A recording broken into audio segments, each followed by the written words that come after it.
En Aire de Santa Fe Radio 91.1, los reportajes imprescindibles para escuchar en la mañana de la gran radio de Santa Fe. Está ahí, si no me equivoco, en una ciudad de Italia, después me va a confirmar. Estamos hablando con Andrés Weiss.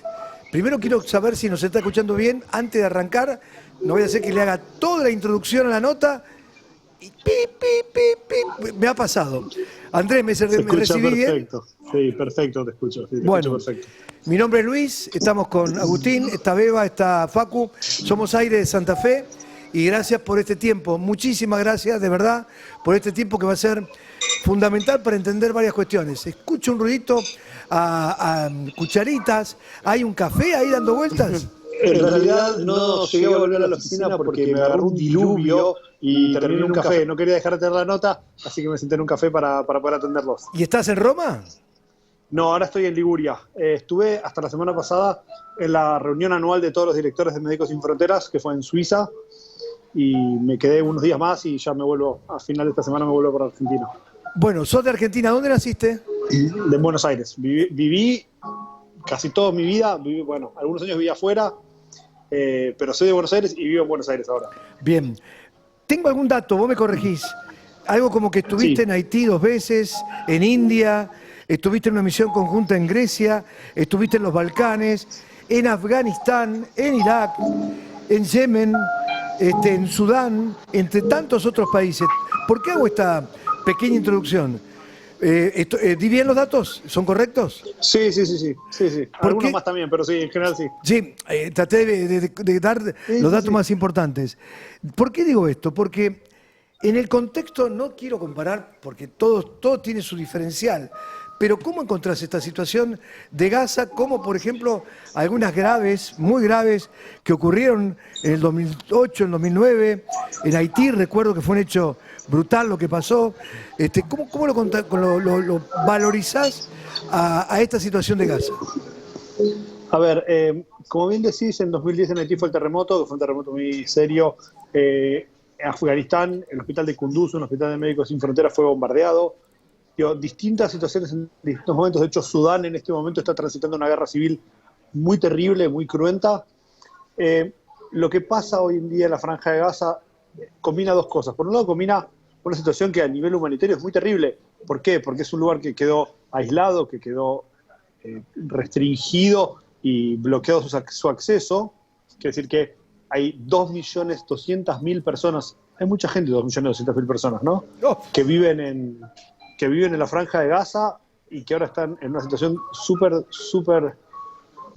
súper vulnerabilidad porque tienen muy poco acceso a suministros básicos, tan básicos como el agua y la comida y los medicamentos. Entonces, en ese sentido, claramente la crisis humanitaria es muy grande, sentimos profundamente y tratamos de responder a lo que le está pasando a la población civil que es víctima de un conflicto. Pero además pasa otra cosa más, que es, hay algo que tiene que ver con la proximidad cultural, ¿no? O sea, esto lo vivimos mucho más cercano. Yo no puedo decir que lo que está pasando en Gaza es peor que lo que está pasando en Sudán hoy en día. Ahora, sí puedo decir que para nosotros, argentinos o latinoamericanos, Gaza nos resulta mucho más cercano, entonces nos impacta mucho más. Ahora, ¿es lo más grave? Entonces es lo más grave. Es sumamente grave como para merecer toda la atención que está teniendo.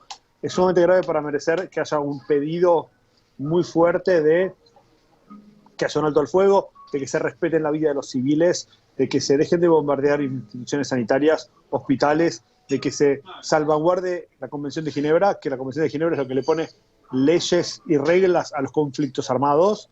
No todo está permitido en una guerra, y una de las cosas que no está permitidas es bloquear, encerrar y atacar a los civiles. Entonces hay un pedido que se permita salir a la población civil y se la deje de matar.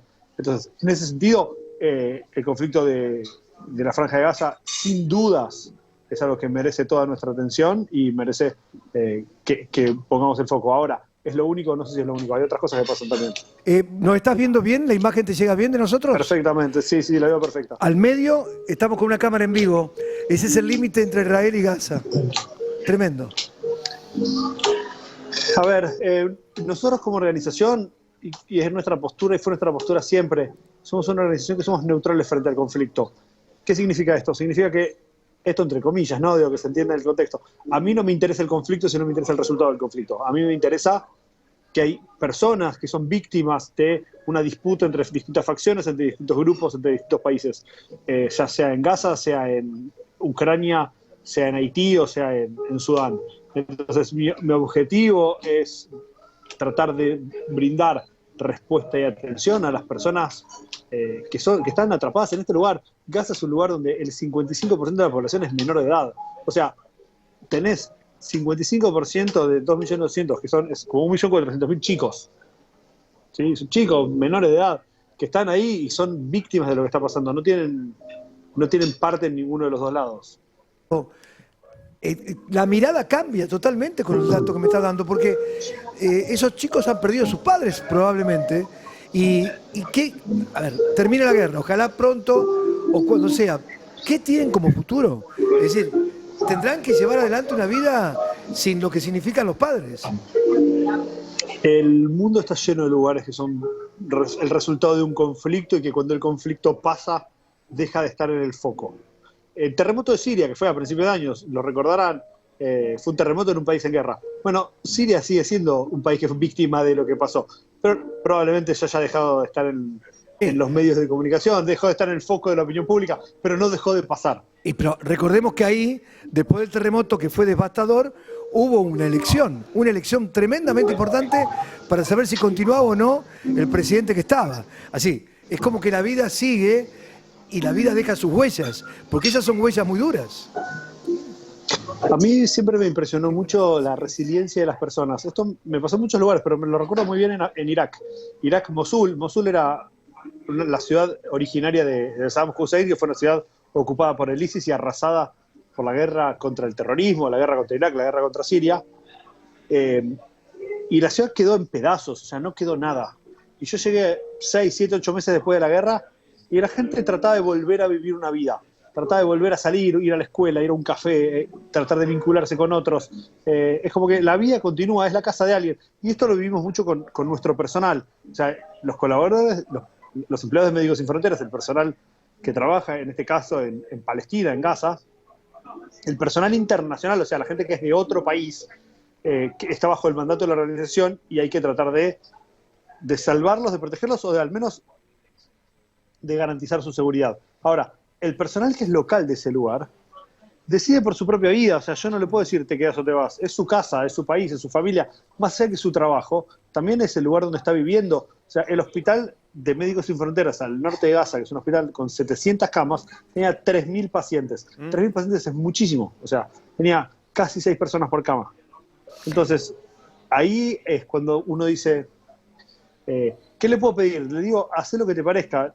El problema es cuando empieza a haber todos los bloqueos que impiden el acceso de suministros, cuando se corta la electricidad, cuando deja de haber combustible, deja de haber funcionamiento de generadores. Entonces, la comunicación se hace muy difícil, lo que hace muy difícil la coordinación de la respuesta. En ningún momento dejamos de trabajar en la Franja de Gaza. Lo que sí pasó es que empezó a descoordinarse la respuesta. ¿Por qué? Porque era muy difícil que hablaran las partes. ¿Por qué no había electricidad? ¿Por qué no puedes cargar un teléfono? ¿Por qué no había red? Te voy a hacer un pequeño detalle. Cuando dijiste la gente vuelve o sigue en un lugar, acá en esta zona litoral, Santa Fe, Entre Ríos, sufrimos muchas veces, lo habrás sabido vos, el castigo de lo que fueron las inundaciones. Hay una muy famosa en el 2003. Pero la gente sigue quedándose en el lugar, porque está la gente que está en la costa, que son isleros, o gente que vivió toda su vida, sus abuelos, ellos, y van a vivir sus hijos. Es como que es su mundo, su hábitat, y no se quieren ir de ahí. Es como más o menos lo que estás contando vos. Lo pongo como un pequeño dato, no sé si sirve como comparación, pero creo que lo que estás contando en Gaza puede ser acá en el litoral argentino. Bueno, de hecho, Médicos Sin Fronteras trabajó en las inundaciones de Santa Fe de 2003. Fue una respuesta a una emergencia, fue de las pocas veces que hubo... A ver, Médicos Sin Fronteras responde a situaciones donde lo que sucede, ya sea una catástrofe natural o una situación de conflicto humano, se combina con la incapacidad de responder. En general, en Argentina, el sistema de salud funciona suficientemente bien como para que la mayor parte de la población, salvo algunos pequeños reductos de población muy remotos, en lugares muy rurales, la gente accede al sistema de salud. En ese caso, en Santa Fe particularmente, fue una inundación y fue una emergencia demasiado grande que no lograba dar respuesta suficiente la estructura pública y Médicos Sin Fronteras actuó. Así que si se cumplieron hace poco 20 años, en el diario del Litoral, creo, y en algún otro medio más de la zona, hubo algunas notas al respecto. Tal cual. Bueno, voy haciéndote un ping-pong. Bueno. Si no hay electricidad, si no hay combustible, no hay electricidad, no hay bombas de agua para sacar agua, para dar. Es decir, el tema pasa por el combustible. Digo, puede haber otros problemas, pero el combustible es clave, fundamental. Vos me decís, pero falta medicamentos, pero faltan comida o alimentos, pero ¿es el combustible lo que genera un montón de soluciones o problemas? A ver, creo que hay 4 cosas que son bases para el funcionamiento. Uno es el acceso a la alimentación, o sea, agua y alimentos. Otro es acceso a medicamentos. Otro es la electricidad y otro es el combustible. El combustible es lo que permite que funcionen los generadores. Los generadores es lo que hace que los hospitales tengan luz y funcionen. Una cirugía a oscuras es algo complicado, ¿no? O sea, imagínense agarrar y operar a alguien y había un video circulando con la luz de un teléfono, con la luz del día, y el acceso a material médico primario. No sé si vieron que salió ayer un video de un médico operando a un paciente en un pasillo con los analgésicos que uno puede conseguir en una farmacia. En Occidente, yo creo que ninguna persona aceptaría ser tratado médicamente bajo esas circunstancias, ni siquiera en el lugar más precario, más rural. Creo que hay estándares que no se están cumpliendo y que ponen en riesgo la salud y la seguridad de las personas. Ahora, cuando no queda más remedio, a ver, yo creo que hay que tratar de dimensionar lo que pasa. Vivir en una ciudad bajo el bombardeo permanente significa que es una ciudad donde hay todo el tiempo explosiones, que significa que hay todo el tiempo esquirlas que vuelan, todo el tiempo pedazos de estructura que se caen, de mampostería, de edificios, de pisos, de techos. Entonces significa que hay un montón de quemados, hay un montón de fracturas.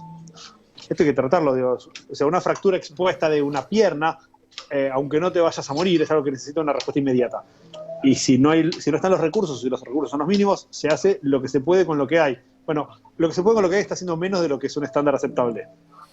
Significa que estas instalaciones médicas que están funcionando, me doy cuenta, bajo una presión inimaginable, pues una presión constante. Están en un momento más que crítico. ¿Qué es lo que resta para que se llegue al límite? ¿O el límite es un paso más adelante todos los días? No existe límite, me parece. Digo, siempre se puede estar peor, lo que no significa que cualquier cosa sea aceptable y que no tengamos que buscar estar mejor. Ahora, no hay un límite en el sentido de que, sí, el límite sería que se mueran todos. A ver, no me parece que tenga sentido pensar en eso. Siempre hay que tratar de buscar alguna solución. Creo que en este momento se está en una situación muy crítica en términos de que no están consiguiendo los recursos necesarios para poder atender a sus respuestas más inmediatas, que tienen que ver con comer y curarse. Y el paso entre Egipto y Gaza, que se abrió, creo que el fin de semana pasado, con una buena cantidad de camiones que pasaron, ¿fue un paliativo o no llegó ni siquiera a ser una aspirina?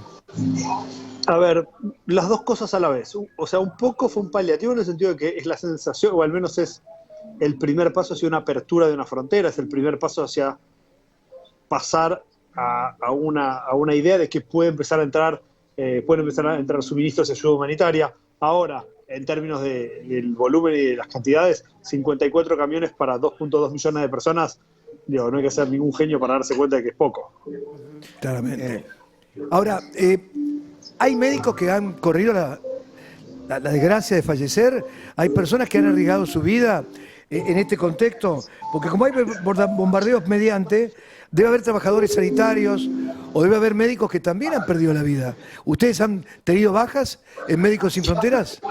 Nosotros afortunadamente no contamos con la pérdida de ninguna de las personas que trabajan dentro de la organización, es decir, los casi 400 empleados de Médicos Sin Fronteras, tanto palestinos como extranjeros que trabajan hoy en día en Franja de Gaza, están todos vivos. Ahora, para los que son locales, o sea, para la gente de Palestina que está en su propio país, que ellos no sufrieron por su vida, pero sus familias, sus casas están siendo permanentemente atacadas. Entonces ahí es cuando uno dice, El límite es el límite que pone cada uno, la capacidad que tiene cada uno de seguir tratando de dar una respuesta y de ayudar a la comunidad en la que vive, al medio en el que vive, y también de proteger lo que es suyo y su familia. Había una nota que salió, se hizo pública, de una traductora que contaba sobre su trabajo y decía, se levantaba a la mañana y bajo el bombardeo sus hijos le decían, mamá, tengo hambre, y decir, ¿cómo hago para salir a buscar comida sin que morirme en el camino? Me quedo, evacúo. O sea, esa locura es la locura de todos los días.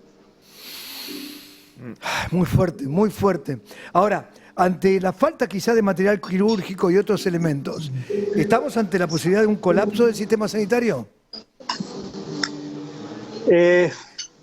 A ver, yo creo que hay distintas barreras que se van pasando. Si uno lo pensara en términos de el sistema sanitario en una ciudad occidental de un país que más o menos funciona, un hospital de Santa Fe, un hospital de Buenos Aires, eso, ya está colapsado el sistema. Pero si esto pasara en la ciudad de Santa Fe, en el hospital público, no sé qué, o en Buenos Aires, se hablaría de colapso. Digo, ahí sigue funcionando, con estándares mucho más bajos, con condiciones mucho más limitadas, con el sufrimiento de una población que hace lo que puede con lo que tiene. No colapsó en el sentido que todavía todo sigue funcionando, de que la gente sigue dando respuestas, de que se sigue tratando pacientes en la medida de lo que se puede, se sigue esperando recibir materiales nuevos con la apertura de fronteras que está haciendo a cuentagotas por el momento, pero que se espera que en un momento revierta.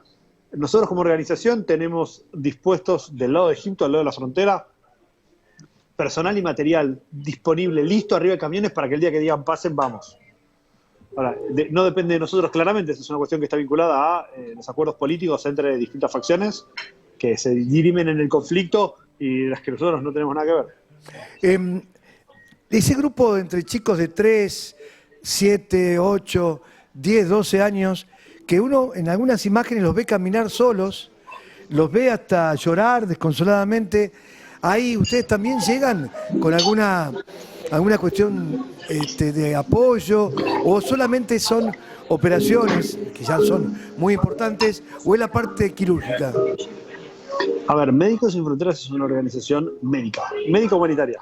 Es decir, que respondemos a cuestiones médicas. Esto también se vincula mucho a por qué no trabajan en Argentina. Bueno, porque en Argentina el sistema médico funciona, Argentina quizás tenga otras necesidades vinculadas a el desarrollo, a la educación. No sé, estoy diciendo un poco en el aire, pero digo, el mandato de la organización está vinculado a la respuesta médica. Entonces, todo lo que tiene que ver con salud y médico entra dentro del mandato. Poner maestros para una escuela no es lo que hacemos nosotros como organización. No digo que no sea importante, digo, no tenemos el expertise, no tenemos el personal, no tenemos la experiencia ni los recursos. Entonces, todo lo que entre dentro de atender personas, cualquier persona, independientemente de su origen, de su creencia, de su identidad, que necesite una atención médica, eso sí entra dentro del mandato de la organización, y ahí es donde somos neutrales frente al conflicto y somos imparciales y atendemos a todas las personas que necesiten atención. Todo lo demás excede nuestro mandato. Bueno, los chicos que están conmigo también van a preguntarte, así no te molestamos tanto. Últimas 3 preguntas. Simplemente remarcar algo que dijo. El porcentaje de niños en Gaza, algo que me sorprendió sobremanera, es el 45%. Es increíble. Es un lugar donde la mayor parte de la población es menor. Es un lugar donde la gente, yo esto creo, es una opinión mía, es una asunción mía. Que la gente trata de salir porque es como que tiene pocas posibilidades, entonces quedan las familias con chicos y los chicos quedan, y los chicos cuando pueden decidir irse a buscar un futuro distinto, yo creo que tratan de irse. Pero lo cierto es que es una población con un promedio de edad bastante bajo. Primero, ¿qué tal? Andrés Facundo es mi nombre. Felicitaciones y uno te escuchaba atentamente las hipótesis de conflicto, los lugares donde están. ¿Cómo hacen para afrontar tantos frentes abiertos, no solamente lo que sucede en Gaza, sino en el resto del mundo en ayuda humanitaria? ¿Y cómo se puede colaborar, cómo se puede ayudar por parte si uno es un ciudadano normal y si uno es un profesional, tal vez de la medicina y de la salud, y se quiere comprometer?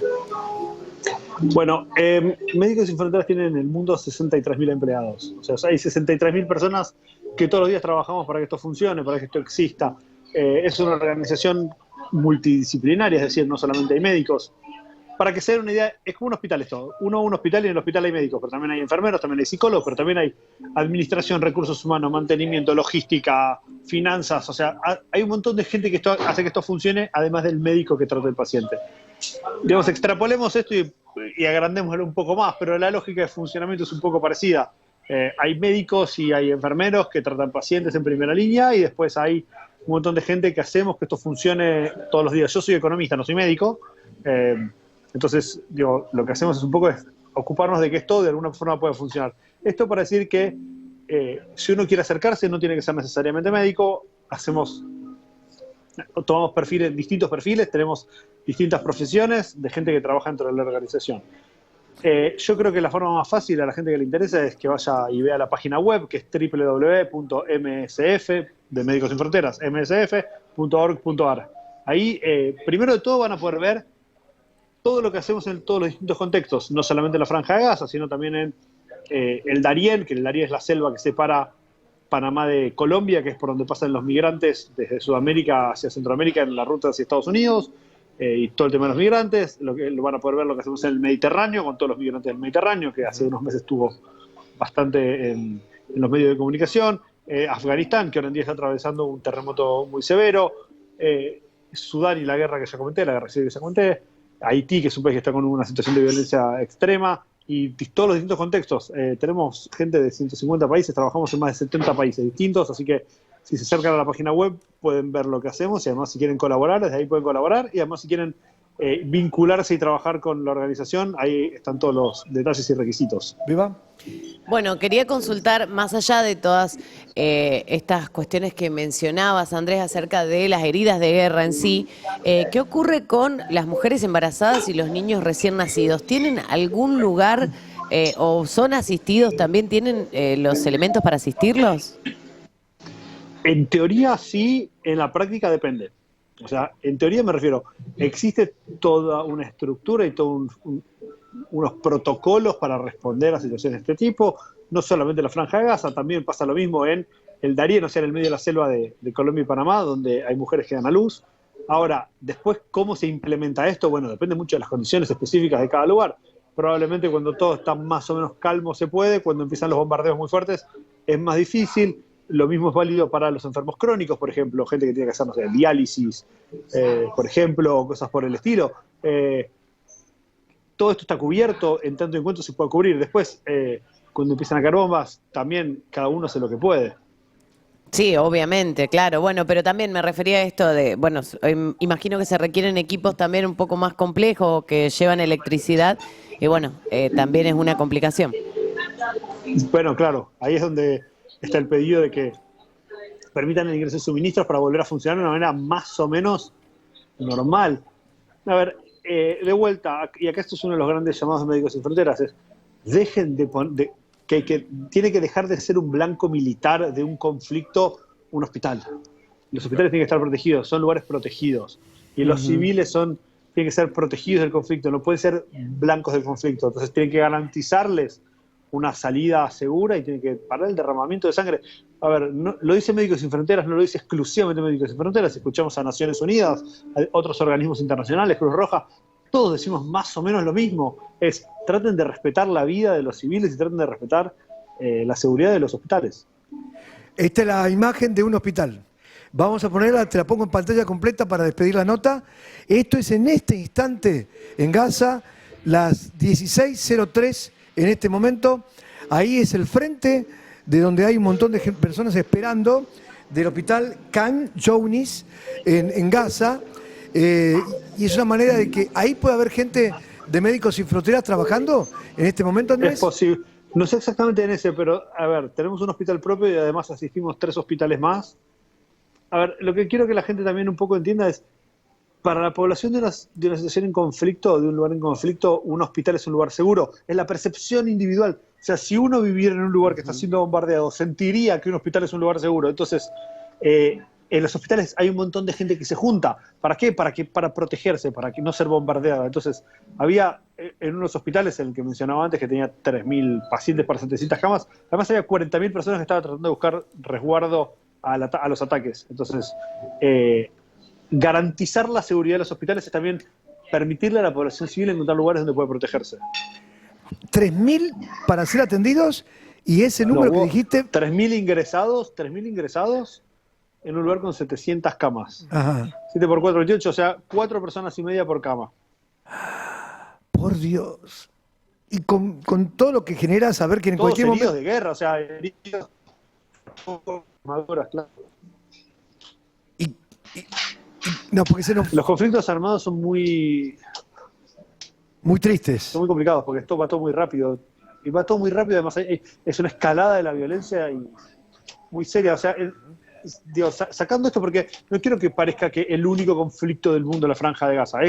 Es importante, serio, nos toca de cerca, pero hoy en día en Sudán, uno de los gobiernos, Sudán es un país que está en guerra civil. Cuando un país está en guerra civil no es que un solo gobierno, hay distintas facciones que se disputan el poder. Una de las facciones que se disputa el poder, que controla una parte de la zona de Darfur, que Darfur fue famosa hace como 20 años por el primer ataque, que hoy en día vuelve a estar y a hacer foco en conflicto, bloqueó el ingreso de suministros a un hospital. Entonces hay un hospital con personal que no puede atender a nadie porque no tiene suministros, porque al gobierno no le interesa, porque dice que atacan, que están protegiendo o que están atendiendo a personas del bando opuesto. Yo no tengo bandos, a mí no me interesan los bandos, a mí me interesa que hay personas que necesitan atención. Ahora, acá es donde se juega la política y acá es donde todos los días se vive el conflicto, el nivel de drama y de violencia de estos conflictos armados. Sí. Primero dejar claro esto. Gaza no es el único lugar en el mundo donde hoy hay un conflicto armado. Está claro, porque si no, estaríamos mirando ni la mitad del vaso, estaríamos mirando apenas un cuarto del vaso. Y lo otro es la metáfora de esta nota. Mientras está hablando Andrés Weiss, director general en Latinoamérica, y estamos viendo en pantalla partida Gaza, lo que es el ida y vuelta frente a un hospital, se escucha de fondo un piano que va acompañando esta nota como un símbolo de paz, con un mensaje Ojalá. de una mirada que trata de envolver y generarnos una esperanza en una sonrisa. ¿Escuchaste ese? Escuchá. Ahí está, ese piano te acompañó en toda la nota, ¿eh? Es el piano, a ver, de vuelta, me agarraron en un café porque me agarró un diluvio y no llegué a estar en la oficina y quería agarrar la nota y la agarré de un café y en la música de fondo del lugar, sí. Gran abrazo desde Aire de Santa Fe. Está todo tan bien explicado, Andrés, y alguna vez roguemos por un mundo más equilibrado y más justo, Pero depende de nosotros, de los seres humanos. Bueno, nuestro pedido es que se protejan la vida de las personas, que las personas que son víctimas de los conflictos sean protegidas y no sean sometidas a la violencia entre la disputa de las partes. Es Andrés Weiss, es economista, es director para Latinoamérica de Médicos Sin Fronteras y pasó y nos dio una mirada tan clara como contundente aquí en Aire de Santa Fe. Abrazo grande, un abrazo. Bueno, muchas gracias por el espacio, un abrazo grande. Desde Aire de Santa Fe, el saludo para él.